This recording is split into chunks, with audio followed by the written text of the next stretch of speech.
session, I'll teach you how to draw an animal cell in a very simplified manner. As you know, there are different shapes for animal cells. It can be a nerve cell which is highly branched. It can be a muscle cell which can be spindle or cylindrical. A blood cell is circular. A WBC or an amoeba is irregular in shape. So different types of animal cells are there. But right here, I will be teaching you just a typical animal cell which is oval in shape. So let's start.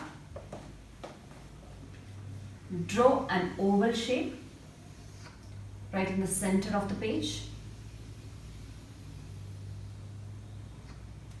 Okay, so this outline is representing the cell membrane. So inside the cell membrane, what is there? Cytoplasm. So if you're using a pencil to draw the diagram, what you have to do, draw a few lines here, use your finger and smudge it. So when you smudge it, it will be neatly, the shading will be very neat inside and it will represent the jelly-like appearance of a cytoplasm. Since I am using a chalk, it is easy for me to keep the chalk like this and just spread it and shade.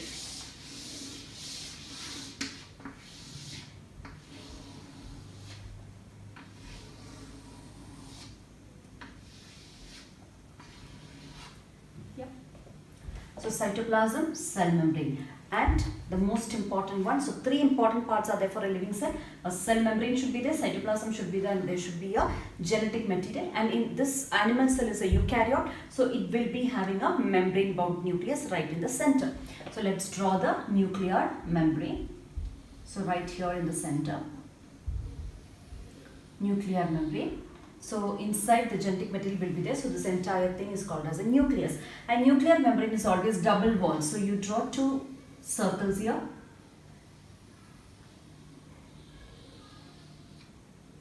Double walled membrane. And what will be there inside?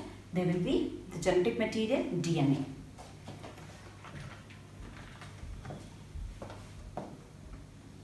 DNA is highly coiled and tangled here inside. So let us draw this tangled nature for the DNA.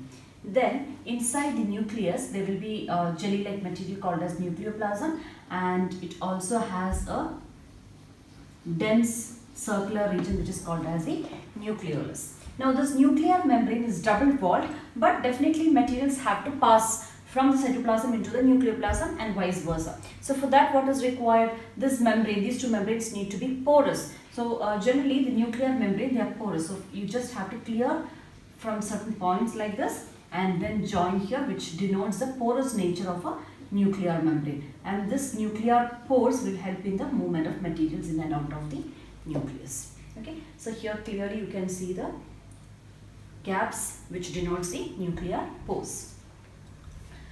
Then a very important one, which is endoplasmic reticulum. And endoplasmic reticulum is generally very closely attached to the membrane of the nucleus. So from here you can draw endoplasmic reticulum. And endoplasmic reticulum, they are all double walled structures, membranous structures. So just draw two lines like this and draw these tubular structures one after the other. Yes. This is endoplasmic reticulum. They are membranous and they have tubes, they have these cisternae, and also they will be associated with certain circular structures called as vesicles. So this is how an endoplasmic reticulum looks like.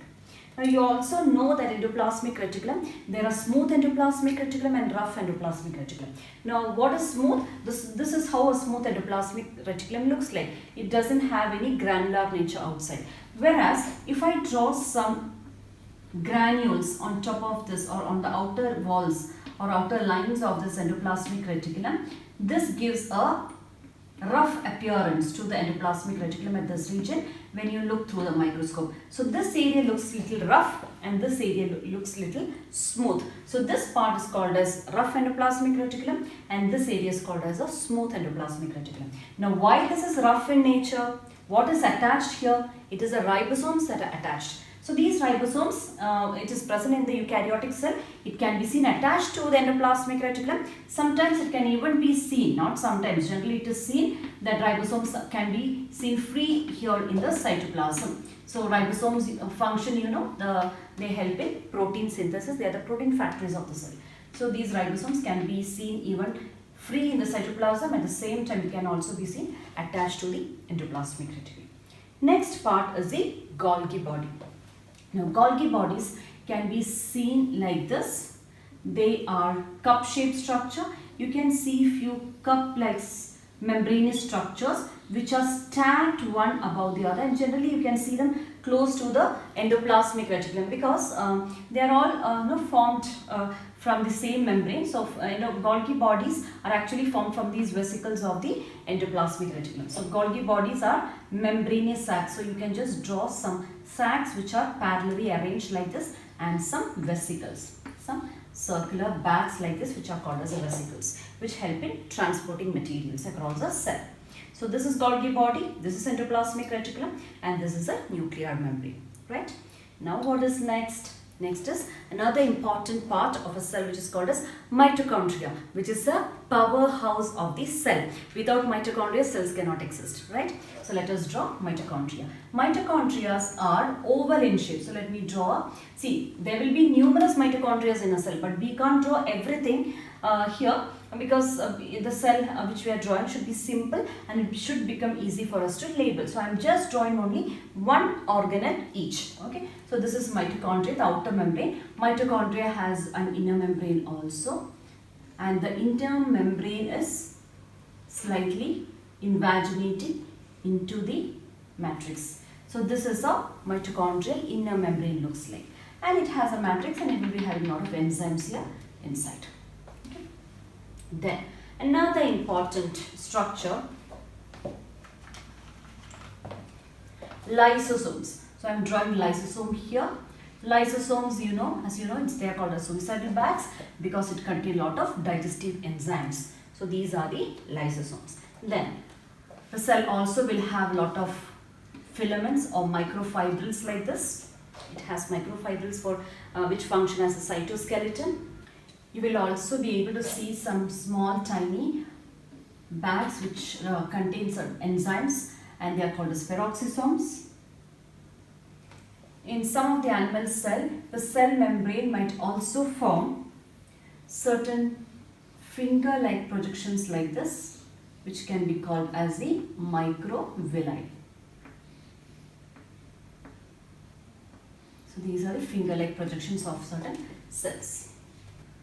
Now very close to the nucleus, you can also see one more important part which is called as centriole. Now centriole, when you are drawing, just draw a rectangular bar and one more bar which is perpendicular to it. So this is how you can draw a centriole. So it is a T-shaped structure. So one bar here and another bar here perpendicular, so it looks like a T-shape, and this is centriole which helps in the cell division. So this is how you can draw an animal cell.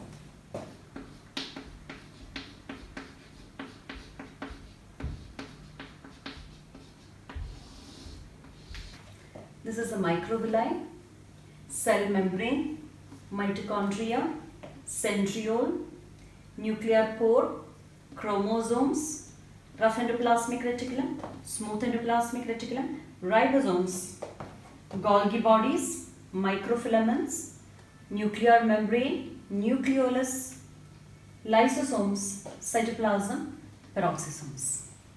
I hope you understood the concept.